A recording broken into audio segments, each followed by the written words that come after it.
Hey guys. friends, Phil and Mary here, and today we're going to give you a video that we think is going to be really helpful. Yes. Because it is getting a little bit cold here. It's supposed to drop down below freezing tonight.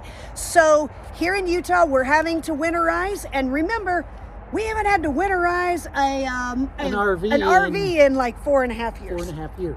So, more than that, actually. Yeah. Probably. So we wanted to do it right.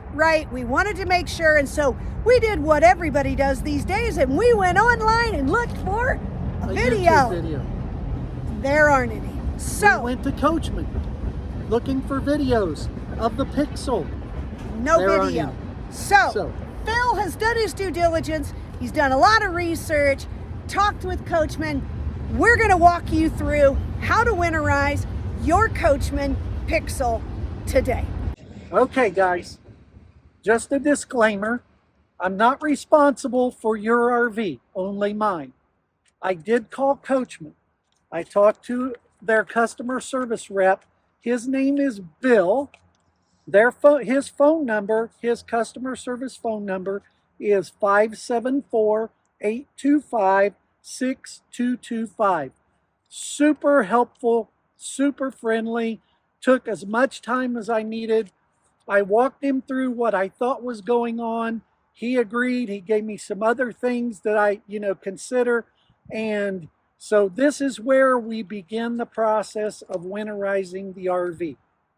So to begin with, right under here, and Mary, if you can get down and show it up under here, there are 3 low point drains right here. Knowing how to know whether they're open or not, if they're across the valve, they are closed. So right now, all 3 of my drains are open. So I'm going to go ahead and close them because I'm getting ready to winterize, and you don't want to have them winter open when you go to winterize, or all your fluid will run right out on the ground. However, you do want to open those and let those drain before you start the winterization process. Yes. We actually opened those yesterday morning, let them drain all the way back from the trip we were on and through the night. Now we're closing to start the winterization. The next thing, there are 2 valves, 2 low point valves inside the RV. I'm going to take you in and show you where those are. Those are the drains to drain. There are actually 3 valves. I'm sorry, 3 valves. There are 2 valves, low point valves, to drain the lines, the hot water line and the cold water line. And then there's a valve to drain the trunk. Okay, so those of you who don't know, if you didn't get a good walkthrough, you may not know, your Thuma hot water heater is right under here. This little hatchway here is your access to the Thuma. And I don't know if you won't be able to see it, but it actually says winterize right here, okay? There are 2 silver valves right back in there. They are really just the same kind of valves that some of you may have in your bathrooms to shut off your water supply to your sink. Those are the 2 valves, the low point drain valves for the hot water line and the cold water line. And I know you can't see it very well, but you can just barely see some red behind that white tube. That's where those are. Yep. It just, the way this is set up, it kind of blocks your view. Then right below, right down here, is the drain valve for the Thuma. It's kind of a yellow valve there. You can see it. Yep. Open that to drain the Thuma hot water heater. Then the white valve right there in front, that's the bypass line for the Thuma. Let's start with those. We opened the 2 silver ones again on Sunday. Before we left down there, we've had it draining. I opened the Thuma drain valve on Sunday. So we've let everything drain really well. So now I've closed the 3 drain valves, the 2 silver ones in the back and the yellow Thuma drain valve here. Now within this also, and they're really hard to see, they're actually underneath. If I pull this back, and you can see down there on the blue line, You can just see it down there right below. It's in the line with the blue and right below the red.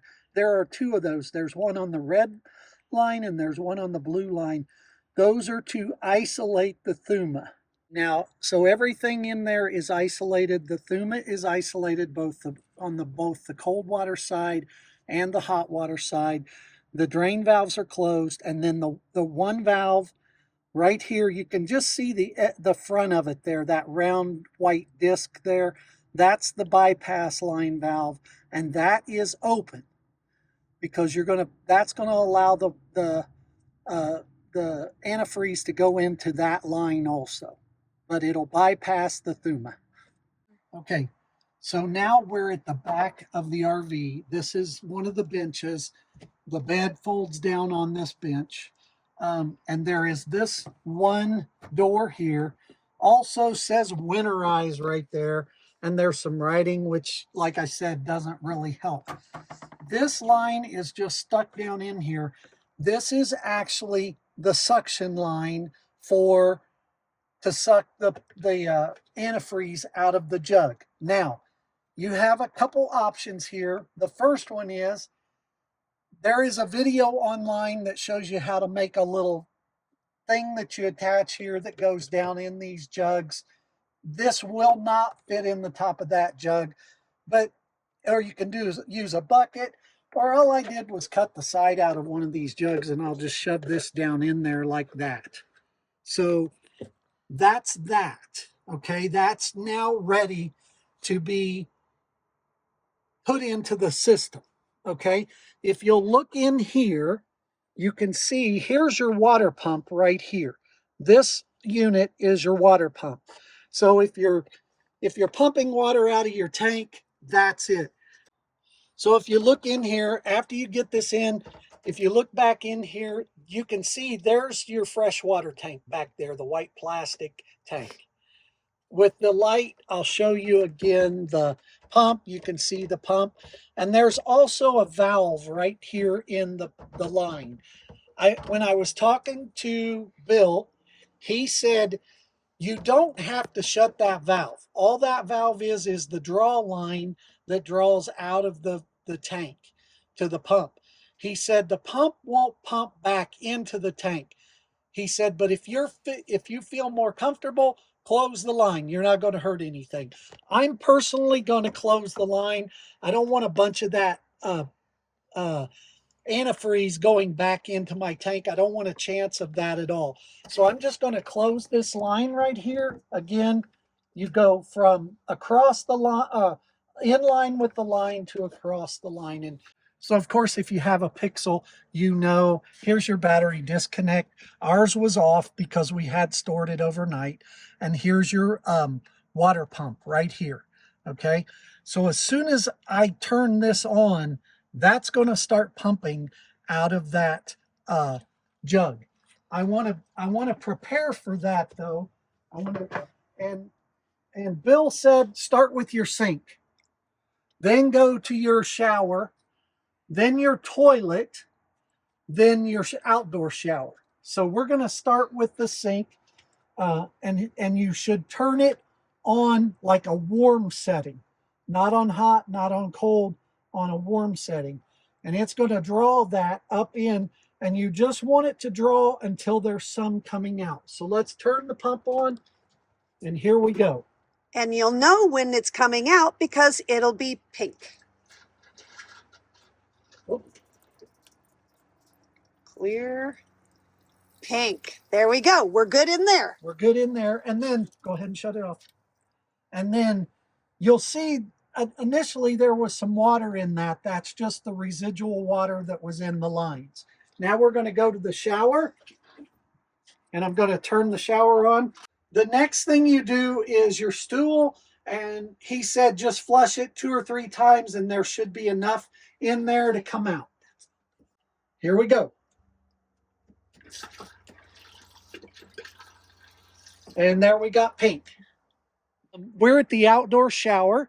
I don't know if all models of this, I mean, we do. I assume everybody does. Again, You can see on the door there, it says winterize and it has some warning. Again, not much help. It just says winterize, open the valves and let antifreeze run in to your outdoor shower, which, makes sense to me. So I opened both shower valves to a warm setting, and we're going to, Mary's up now at the switch for the pump, and I'm going to have her turn it on. Go ahead, babe. And again, we're just looking for a little of that pink to come out, and keep it on. Is it? And there it is. A little bit of pink. Okay, and then all you do is shut the valves to keep the antifreeze in the line. Put it back in here. I am going to go ahead and close the valve on the shower head. So if a little bit is in there, it may leak out. You may have to clean it up in the spring when you de-winterize. So the only other thing that he suggested, even though there was some residual that went into the sink traps, he said just pour maybe a half a cup to a cup in all the traps, the sink trap and the shower trap.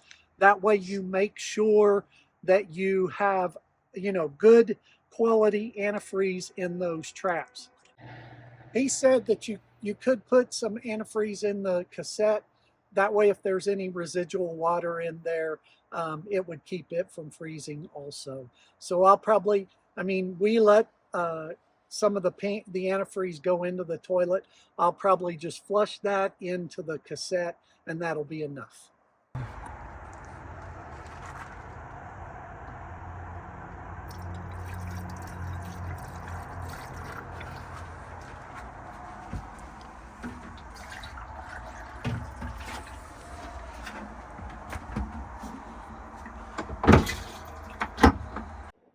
All right, folks, there you have it. There you go. Our Pixel is winterized again.